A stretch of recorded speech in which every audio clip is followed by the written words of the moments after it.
Assalamualaikum warahmatullahi wabarakatuh. Perkenalkan, nama saya Masrullah dengan NIM 22069 dengan mata kuliah Teori Ekonomi yang diampu oleh Bapak Teguh Setiadi. Pengertian ekonomi secara umum bahwa ekonomi adalah sebuah bidang kajian tentang pengurusan sumber daya material, individu, masyarakat, dan negara untuk meningkatkan kesejahteraan hidup manusia. Karena ekonomi merupakan ilmu tentang perilaku dan tindakan manusia untuk memenuhi kebutuhan hidupnya yang bervariasi dan berkembang dengan sumber daya yang ada melalui pilihan-pilihan kegiatan produksi, konsumsi, dan distribusi. Ilmu ekonomi terbagi menjadi dua, yaitu ilmu ekonomi positif. Ilmu ekonomi positif hanya membahas deskripsi mengenai fakta, situasi, dan hubungan yang terjadi dalam ekonomi. Ilmu ekonomi positif merupakan ilmu yang melibatkan diri dalam masalah apakah yang terjadi. Oleh karena itu, ilmu ekonomi netral terhadap nilai-nilai, yang artinya ilmu ekonomi positif atau bebas nilai hanya menjelaskan apakah harga itu dan apakah yang terjadi jika harga itu naik atau turun. Bukan apakah harga itu adil atau tidak adil. Yang kedua, ilmu ekonomi normatif. Ilmu ekonomi normatif hanya membahas pertimbangan-pertimbangan nilai etika. Ilmu ekonomi normatif beranggapan bahwa ilmu ekonomi harus melibatkan diri dalam mencari jawaban atas masalah. Apakah yang seharusnya terjadi? Ilmu ekonomi sebagai bagian dari ilmu sosial tentu berkaitan dengan bidang disiplin akademis, ilmu sosial lainnya.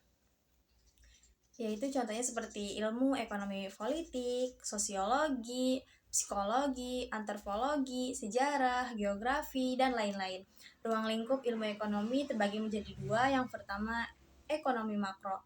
Ekonomi makro adalah cabang ilmu ekonomi yang khususnya mempelajari mekanisme bekerjanya perekonomian sebagai suatu keseluruhan berkaitan dengan penggunaan faktor produksi yang tersedia secara efisien agar kemakmuran masyarakat dapat dimaksimalkan. Apabila yang dibicarakan masalah produsen, maka yang dianalisis produsen ekonomi makro. Nah, yang kedua, ekonomi mikro. Ekonomi mikro merupakan cabang ilmu ekonomi yang khususnya mempelajari bagian-bagian kecil atau aspek individual dari keseluruhan kegiatan perekonomian. Analisis dalam teori ekonomi mikro antara lain meliputi perilaku pembelian atau konsumen dan produsen. Nah, secara individual dalam pasar, Metode ilmu ekonomi secara sederhana merupakan upaya manusia untuk memenuhi kebutuhannya yang bersifat tidak terbatas dengan alat pemenuhan kebutuhan yang berupa barang dan jasa yang bersifat langka dan keterbatasan serta memiliki kegunaan yang alternatif. Nah, untuk itu cara pemenuhan kebutuhannya berkaitan dengan metode-metode dalam ilmu ekonomi tersebut. Yang pertama itu ada metode induktif, yang kedua metode deduktif, yang ketiga metode matematika, dan yang terakhir yaitu metode statistika. Perkembangan teori ekonomi, pengertian ekonomi. Ekonomi adalah ilmu yang mempelajari bagaimana masyarakat menghasilkan barang dan jasa dan bagaimana mereka mengkonsumsinya. Nah, teori ekonomi ini telah mempengaruhi keuangan global pada banyak momen penting sepanjang sejarah dan merupakan faktor integral dalam kehidupan kita sehari-hari. Mungkin banyak ya yang belum kita sadari gitu tuh. Namun, asumsi yang memandu studi ilmu ekonomi berubah secara drastis sepanjang sejarah. Nah, berikut ini sekilas sejarah pemikiran ekonomi, perkembangan teori ekonomi menurut para ahli. Yang pertama yaitu ada Aristoteles. Aristoteles membedakan antara oikonomos dan Crimesti. Menurutnya oikonomos adalah yaitu orang yang menyelidiki peraturan rumah tangga, dan Crimesti adalah mempelajari peraturan yang menukar pemikiran ini dapat disebut dengan perintis jalan bagi perkembangannya teori ilmu ekonomi. Nah, yang kedua ada Adam Smith. Menurut Adam Smith itu, ilmu ekonomi adalah ilmu kekayaan atau ilmu yang khusus mempelajari sarana-sarana kekayaan suatu bangsa dengan memusatkan perhatian secara khusus terhadap sebab-sebab material dari kemakmuran, seperti hasil-hasil industri, pertanian, dan sebagainya. Ada juga di sini saya akan menjelaskan tentang sejarah perkembangan ekonomi. Nah, perkembangan ekonomi di dunia kuno, ilmu ekonomi dalam bentuk dasarnya dimulai pada zaman perunggu tahun 4000 sampai 2500 Masehi. Nah, dengan dokumentasi tertulis di wilayah tempat di dunia Sumeria dan Babilonia, yaitu 3500 sampai 2500 Masehi, peradaban lembah Sungalindus 3300 sampai 1030 Masehi di wilayah yang sekarang disebut Afghanistan, Pakistan, dan India. Sepanjang sungai yang terjadi Tiongkok dan lembah Nil di Mesir dimulai sekitar tahun 3500 Masehi. Monetarisme peradaban tahun 1960, andalan 1970. Perkembangan ekonomi di era digital, Indonesia merupakan salah satu negara yang memiliki potensi besar untuk perkembangan ekonomi digital. Pada tahun 2018. Pengertian elastisitas permintaan. Elastisitas permintaan adalah suatu alat atau konsep yang digunakan untuk mengukur derajat kepekaan atau respon perubahan jumlah atau kualitas barang yang dibeli sebagai akibat perubahan faktor yang mempengaruhi. Nah, dalam kali ini pada dasarnya ada 3 variabel pertama yang mempengaruhi makna dikenal 3 elastisitas permintaan. Nah, kalian nggak tahu kan elastisitas ada apa aja? Yaitu yang pertama elastisitas harga permintaan, elastisitas silang, dan yang terakhir elastisitas pendapatan. Nah, yang pertama elastisitas harga permintaan. Elastisitas harga permintaan adalah derajat kepekaan atau respon jumlah permintaan akibat perubahan harga barang, atau dengan kata lain merupakan perbandingan daripada presentasi perubahan jumlah barang yang diminta dengan prosentase perubahan dengan harga di pasar. Nah, sesuai dengan hukum permintaan, di mana jika ada harga naik, maka kualitas barang turun dan sebaliknya. Dalam analisis ini, elastisitas harga permintaan lebih kerap dinyatakan sebagai elastisitas permintaan nilai perbandingan antara presentasi perubahan jumlah diminta dengan presentasi perubahan harga, yaitu bisa disebut dengan koefisien elastisitas permintaan. Nah, di sini ada juga rumus perhitungan. Rumus perhitungan elastisitas permintaan bisa digunakan untuk menjelaskan tingkat kepekaan permintaan suatu barang terhadap perubahan harga barang tersebut. Bisa juga mengukur angka besar pengaruh perubahan harga atas perubahan jumlah barang yang diminta, disebut dengan koefisien elastisitas permintaan yang bisa dilambangkan dengan ED. Yang kedua itu ada elastisitas silang. Nah, elastisitas silang itu adalah koefisien yang menunjukkan sampai di mana besarnya perubahan permintaan terhadap suatu barang apabila terjadi perubahan terhadap harga barang lain, di mana elastisitas permintaan silang, atau dengan ringkasan elastisitas silang apabila perubahan harga barang Y menyebabkan permintaan barang X berubah. Nah, maka sifat berhubungan antara keduanya digambarkan oleh elastisitas silang. Yang ketiga itu adalah elastisitas pendapatan. Koefisien yang menunjukkan sampai di mana besarnya perubahan permintaan. Teori perilaku konsumsi. Pengertian perilaku konsumsi adalah yaitu proses yang dilalui oleh seseorang atau organisasi dalam mencari, membeli, menggunakan, mengevaluasi, dan menabung produk atau jasa setelah dikonsumsi untuk memenuhi kebutuhannya. Nah, perilaku konsumen akan diperhatikan dalam beberapa tahap, yaitu tahap sebelum pembelian, pembelian, dan setelah pembelian. Pada tahap sebelum pembelian adalah konsumen akan melakukan pencarian informasi yang terkait produk dan jasa.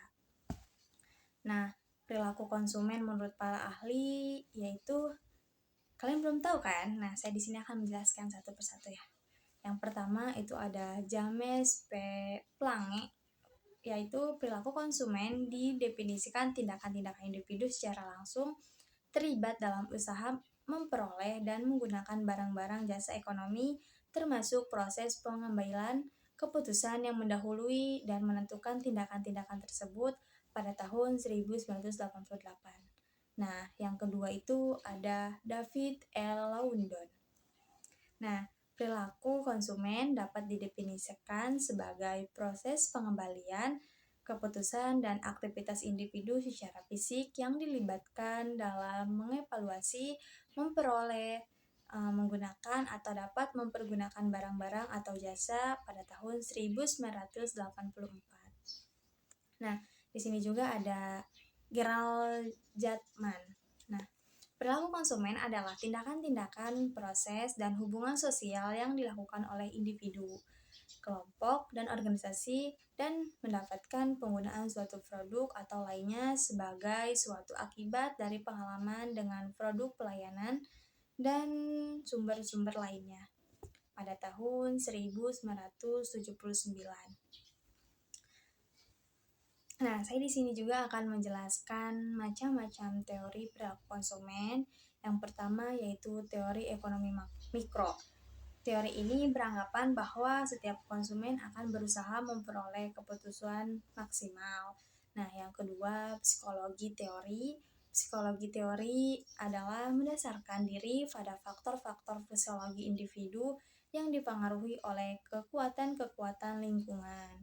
Yang ketiga yaitu teori antropologis.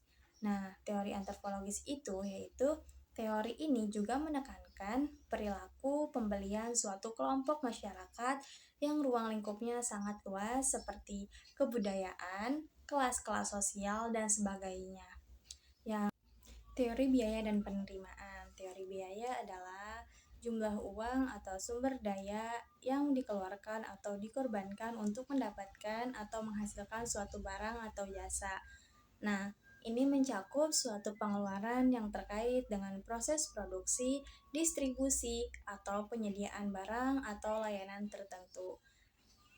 Nah, biaya ini juga bisa terdiri dari berbagai elemen termasuk bahan baku, tenaga kerja, overhead, biaya administrasi, biaya operasional, dan banyak lagi, tergantung pada konteks biaya produksi. Nah, pada saat ini, melakukan suatu kegiatan usaha, setiap individu atau kelompok pasti memerlukan biaya yang digunakan untuk memproduksi suatu barang yang dihasilkannya, tidak terkecuali seorang petani. Bahkan seorang petani juga membutuhkan biaya produksi untuk menghasilkan tanaman yang diproduksinya untuk kayak memuaskan gitu ya.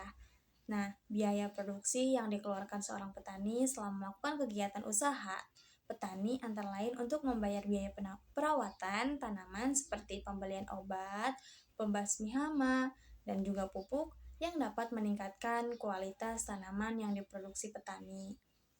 Nah, di sini juga ada teori biaya dan penerimaan adalah konsep-konsep dasar dalam teori ekonomi yang digunakan untuk memahami bagaimana perusahaan membuat keputusan produksi dan menentukan tingkat output yang optimal.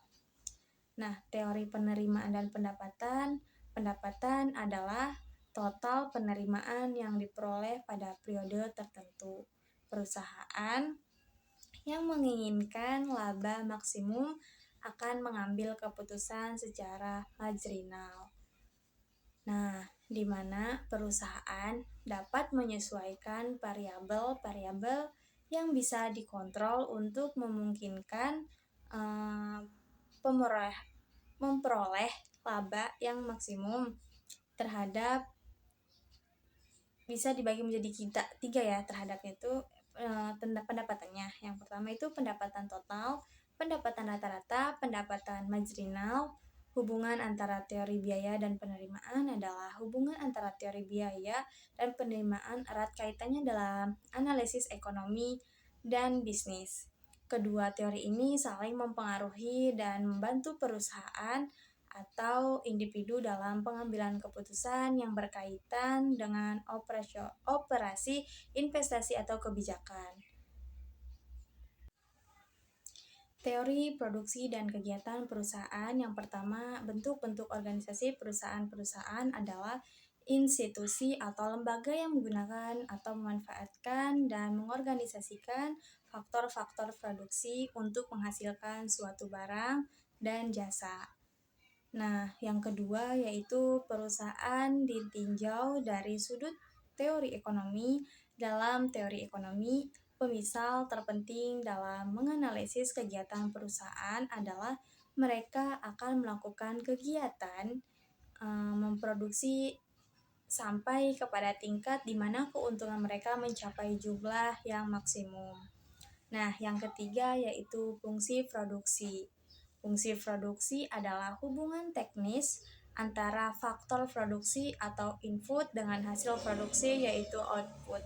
Nah, yang keempat yaitu ada teori produksi. Nah, teori produksi itu adalah suatu faktor perubahan teori produksi yang sederhana menggambarkan mengenai hubungan di antara tingkat produksi suatu barang dengan jumlah tenaga kerja yang digunakan untuk menghasilkan berbagai tingkat produksi barang tersebut. Nah, yang kelima itu ada teori produksi dengan dua faktor perubahan. Misalnya yang dapat diubah adalah tenaga kerja dan modal. Yang kedua, faktor produksi ini dapat dipertukarkan penggunaannya, yaitu tenaga kerja dapat menggantikan modal dan sebaliknya. Nah, yang terakhir itu ada hukum hasil lebih yang semakin berkurang.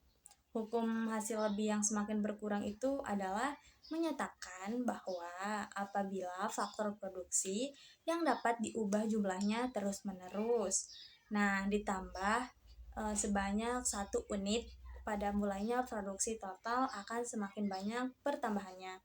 Akan tetapi, sesudah mencapai suatu tingkat tertentu, produksi tambahan akan semakin berkurang dan akhirnya mencapai nilai negatif. Kesimpulan, pada materi pertama, metode statistika adalah suatu metode pemecah masalah ekonomi dengan cara pengumpulan, pengolahan, analisis, penafsiran, dan penyajian data dalam bentuk angka-angka secara statistik. Dari angka-angka yang disajikan, kemudian dapat diketahui permasalahan yang sesungguhnya. Sebagai contoh, pembahasan mengenai pengangguran dalam hal ini dapat terlebih dahulu diidentifikasi unsur-unsur yang berkaitan dengan pengangguran, misalnya data perusahaan, data tenaga kerja, dan terdidik atau kurang terdidik, jenis dan jumlah lapangan kerja yang tersedia, jumlah dan tingkat upah yang ditawarkan perusahaan, tempat perusahaan beroperasi, rata-rata tempat tinggal para calon pekerja. Nah, materi kedua itu tentang rangkumannya yaitu sampai saat sekarang ini ada beberapa definisi ilmu ekonomi yang digunakan sampai saat ini. Definisi yang paling luas digunakan orang menguraikan ilmu ekonomi sebagai studi alokasi sumber-sumber yang langka diantara sebagai alternatif tujuan penggunaan. Ekonomi adalah ilmu yang mempelajari perilaku manusia dalam memilih dan menciptakan kemakmuran.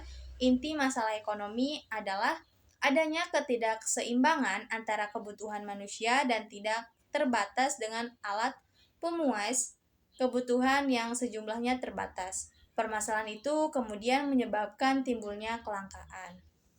Nah, materi ketiga itu elastisitas harga permintaan, mengukur seberapa banyak permintaan barang dan jasa atau konsumen berubah ketika harganya berubah.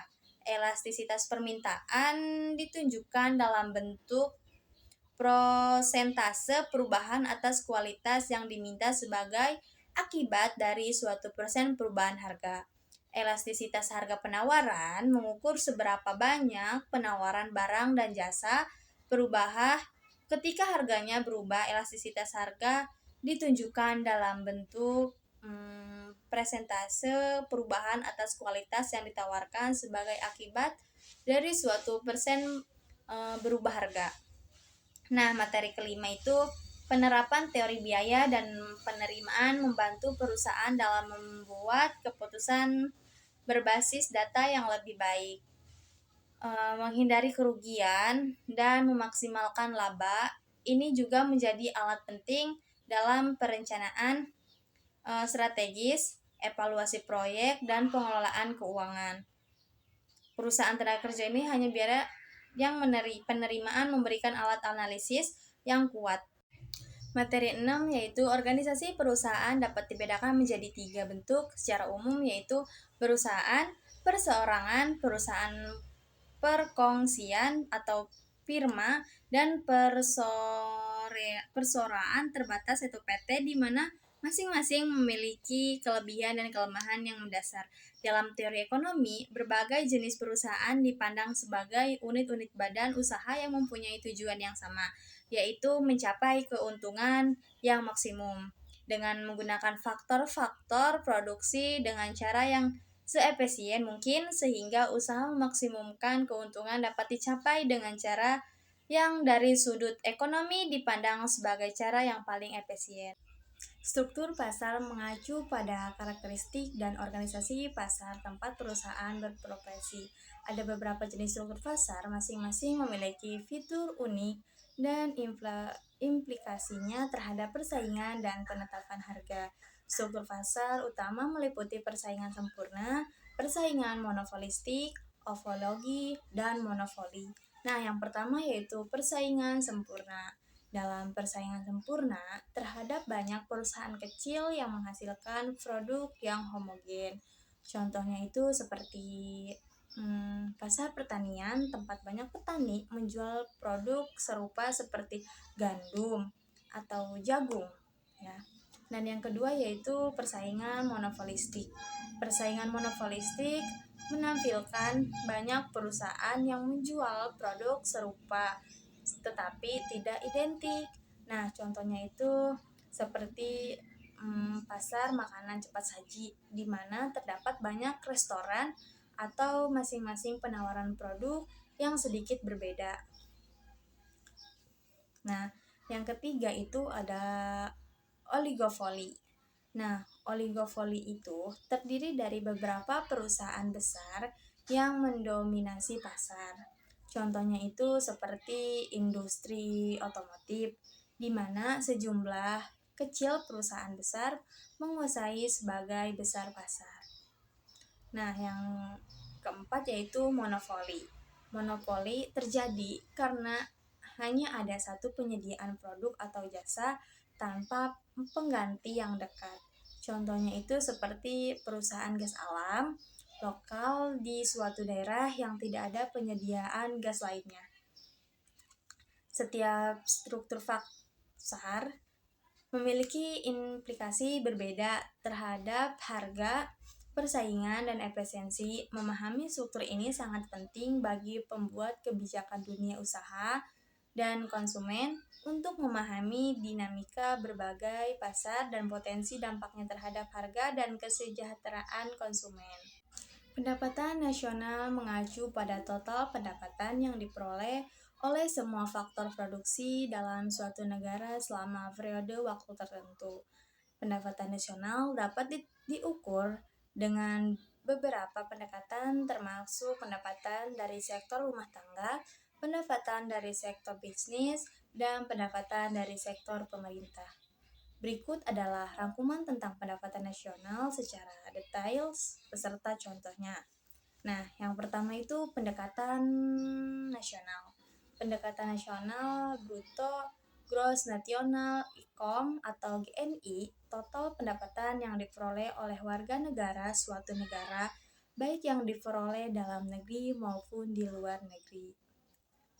Yang kedua yaitu pendapatan nasional neto, yaitu Net National Income atau NNI, pendapatan nasional bruto dikurangi dengan penyusutan modal. Nah, yang kedua komponen pendapatan nasional, upah dan gaji. Pendapatan yang diterima oleh pekerja sebagai imbalan atau jasa yang diberikan. Nah, yang kedua yaitu laba, yaitu rugi ya, kerugian. Pendapatan yang diperoleh oleh pemilik modal usaha. Yang ketiga bunga, pendapatan yang diperoleh oleh dari investasi dalam bentuk bunga. Yang keempat sewa, pendapatan yang diperoleh dari penyewaan aset seperti tanah atau properti. Yang ketiga yaitu contoh pendapatan nasional. Nah, seorang karyawan yang menerima gaji bulanan dari perusahaan tempatnya bekerja, yaitu seseorang pengusaha yang memperoleh laba dari usaha dagang atau industri yang dimilikinya. Yaitu seseorang yang menerima bunga dari investasi di obligasi atau deposito. Pemilik properti yang memperoleh pendapatan dari penyewaan rumah atau tanah. Yaitu ada lagi pendapatan nasional merupakan indikator penting dalam mengukur kesejahteraan suatu negara dan digunakan untuk menganalisis pertumbuhan ekonomi, distribusi pendapatan, serta kebijakan fiskal dan moneter. Persaingan monopolistis adalah bentuk pasar di mana terdapat banyak produsen yang menawarkan produk yang mirip tetapi tidak identik. Setiap produsen memiliki sedikit kekuasaan pasar dan mempengaruhi harga produknya. Berikut adalah tentang persaingan monopolistis secara detail beserta contohnya. Yang pertama yaitu ciri-ciri persaingan monopolistis. Produk yang ditawarkan oleh produsen memiliki perbedaan yang kecil tetapi cukup signifikan untuk membedakan produk atau produk satu dengan produk yang lainnya. Nah, terdapat banyak produsen yang menawarkan produk yang mirip tetapi tidak identik.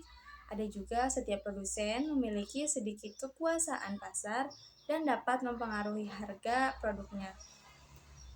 Terdapat kebebasan masuk atau keluar pasar.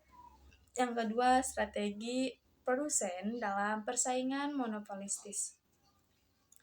Diferensiasi produk, produsen berusaha untuk membuat produknya berbeda dari produk pesaing dengan menambahkan fitur atau kualitas yang lebih baik.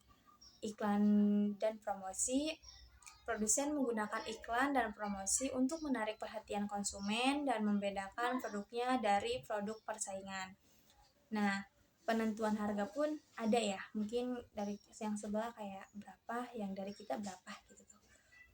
Produsen menentukan harga produknya berdasarkan permintaan pasar dan biaya produksi. Nah, yang ketiga itu contoh persaingan monopolistis.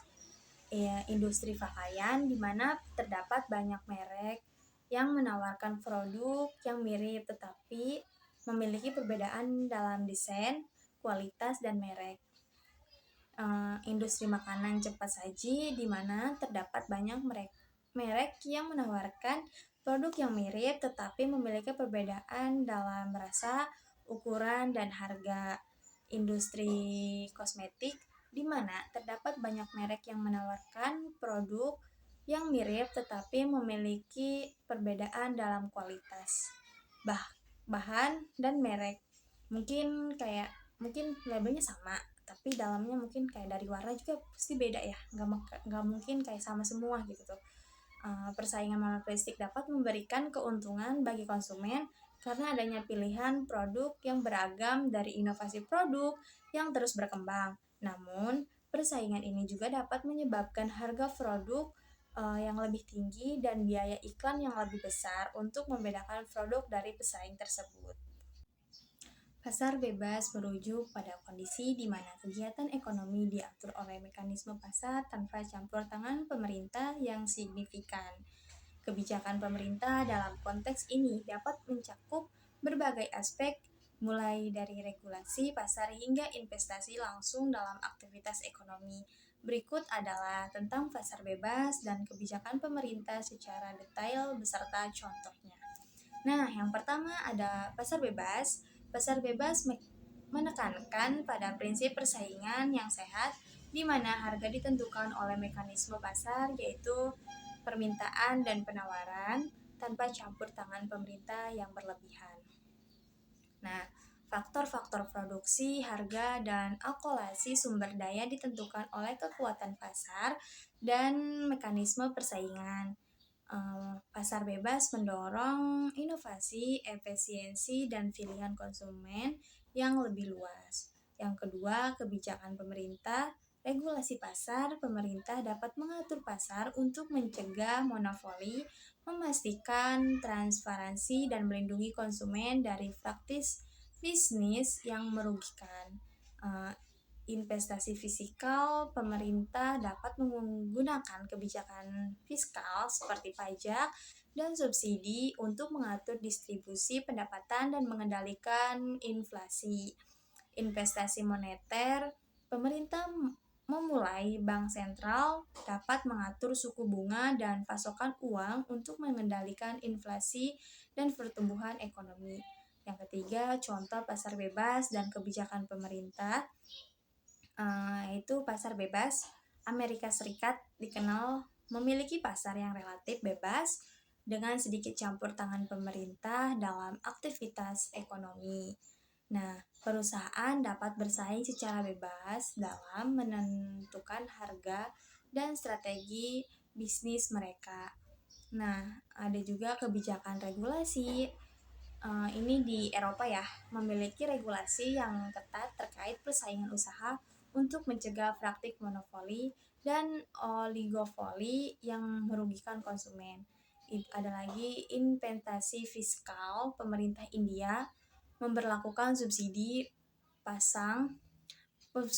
pangan untuk membantu masyarakat yang kurang mampu. Nah, pasar bebas dan kebijakan pemerintah merupakan dua elemen penting dalam ekonomi modern. Keseimbangan antara pasar bebas dan investasi pemerintah itu dapat mempengaruhi pertumbuhan ekonomi. Kebijakan fiskal dan kebijakan moneter merupakan dua instrumen utama yang digunakan oleh pemerintah dan bank sentral untuk mengatur aktivitas ekonomi suatu negara. Nah, yang pertama itu kebijakan fiskal. Kebijakan fiskal merujuk pada pengaturan pendapatan dan pengeluaran pemerintah untuk mempengaruhi aktivitas ekonomi. Instrumen utama kebijakan fiskal adalah perubahan dalam pajak dan pengeluaran pemerintah. Contoh kebijakan fiskal ekspansif adalah penurunan pajak untuk mendorong konsumsi dan investasi serta peningkatan pengeluaran pemerintah untuk memicu pertumbuhan ekonomi. Sebaliknya, kebijakan fiskal kontraktif melibatkan kenaikan pajak dan pengurangan pengeluaran pemerintah untuk mengendalikan inflasi dan defisit anggaran. Nah, yang kedua ada kebijakan moneter. Kebijakan moneter adalah mengacu pada pengaturan pasokan uang dan saku bunga oleh bank sentral untuk mengendalikan inflasi, pertumbuhan ekonomi, dan stabilitas mata uang. Contoh kebijakan moneter ekspansif adalah penurunan suku bunga untuk mendorong pinjaman dan investasi serta meningkatkan pasokan uang untuk meningkatkan likuiditas. Di sisi lain, kebijakan moneter kontraktif melibatkan kenaikan suku bunga dan pengurangan pasokan uang untuk mengendalikan inflasi. Di sini ada juga contoh kebijakan fiskal dan moneter. Kebijakan fiskal itu adalah pemerintah Amerika Serikat memperlakukan paket stimulus fiskal yang meliputi pemotongan pajak dan program infrastruktur untuk merespon resesi ekonomi. Ada juga kebijakan moneter, Bank Sentral Eropa bisa disebut ECB, menetapkan suku bunga rendah dan meluncurkan program pembelian obligasi untuk mengatasi masalah deflasi dan merangsang pertumbuhan ekonomi. Keseimbangan antara kebijakan fiskal dan kebijakan moneter sangat penting dalam mencapai tujuan ekonomi makro, seperti pertumbuhan ekonomi yang stabil, inflasi yang terkendali, dan stabilitas sistem keuangan. Dengan memahami peran dan dampak dari kedua kebijakan ini, pemerintah dan bank sentral dapat merespons perubahan kondisi ekonomi dengan tepat dan efektif. Perekonomian terbuka merujuk pada kondisi di mana suatu negara terlibat dalam perdagangan internasional dan memiliki ketergantungan ekonomi dengan negara lain. Nah, berikut adalah tentang perekonomian terbuka secara detail beserta contohnya. Yang pertama itu karakteristik perekonomian terbuka. Negara terbuka memiliki ketergantungan ekonomi dengan negara lain melalui perdagangan internasional, dan investasi asing dan arus modal. Ada juga kurs mata uang. Negara terbuka dapat dipengaruhi oleh faktor-faktor eksternal seperti suku bunga dan kebijakan moneter negara lain. Ada juga perekonomian terbuka juga dapat mempengaruhi tingkat inflasi, pertumbuhan ekonomi, dan stabilitas keuangan suatu negara. Nah, yang kedua itu ada keuntungan perekonomian terbuka. Nah, perekonomian terbuka dapat meningkatkan efisiensi dan inovasi melalui persaingan global. Negara terbuka dapat memanfaatkan keunggulan komparatif dalam produksi dan perdagangan internasional untuk meningkatkan kesejahteraan masyarakat. Nah, di sini juga ada investasi asing dapat membantu meningkatkan pertumbuhan ekonomi dan menciptakan lapangan kerja.